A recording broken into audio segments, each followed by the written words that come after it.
الفل. لقيت نفسي فاضية كده وعندي بطاطا وعندي رز وعندي لبن.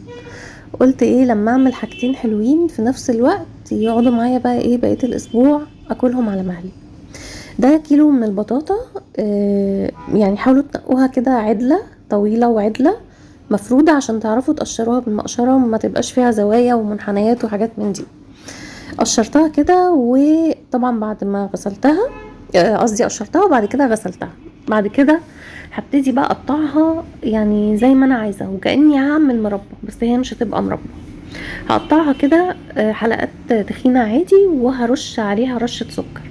طبعا انا مش بعاير، بس يعني قولوا مثلا ايه معلقتين كبار من السكر.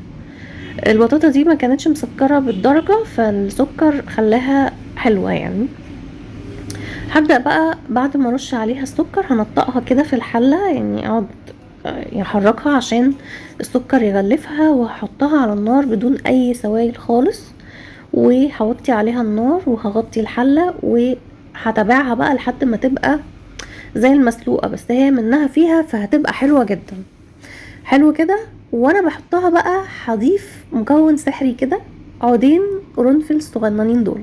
حقيقة انا مش من محبين القرنفل، بس خلى بجد صينية البطاطا في حتة تانية خالص. لازم تجربوها.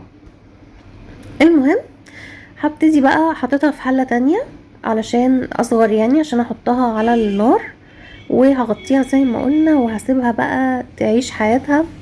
يعني ما خدتش وقت بصراحة. في حلة بقى تانية هجيب اللبن. يعني غسلت حبة لبن، حبة رز صغننين كده، يعني ممكن اقل من ربع كوباية. تمام. ونقعتهم شوية. بعد كده هحطهم بقى ايه يتسووا كده مع بعض في حبة المية الصغننين قوي دول. هيشربوا المية وكأني بعمل رز اصلا عادي، بس بدون طبعا زيت ولا سمنة ولا اي حاجة.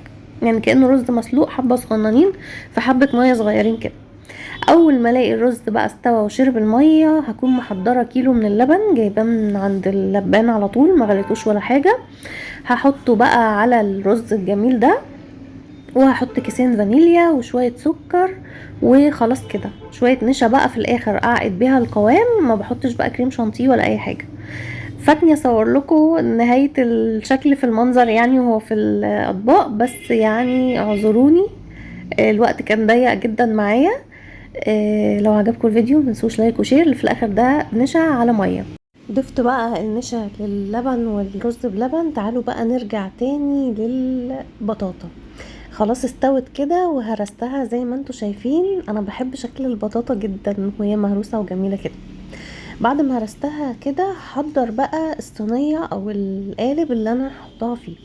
اخترت صينيه بورسلين، وهحطها هرصها بقى في الصينيه كده كويس. وبعد كده هحضر المهلبيه. المهلبيه اللي بتتحط على الوش دي، هي في ناس بتعمل بشاميل حلو وفي ناس بتعمل مهلبيه. انا المره دي حبيت اجرب المهلبيه وطلعت برضو لطيفه جدا. المهلبيه بتكون عباره عن لبن على نشا على سكر على فانيليا بس. لبن ونشا وسكر وفانيليا، وبنقلبهم على النار لحد ما يتقلوا. هنا حبيت اضيف اضافة من عندي كده شوية زبيب، يعني يعززوا السكريات شوية في صينية البطاطا الهايلة دي. و كنت بقى بسيبها تبرد علشان احضر المهلبية اللي قلتلكوا عليها. وهي اهي. ضفت لها بس شوية يعني ضفت لها بضايه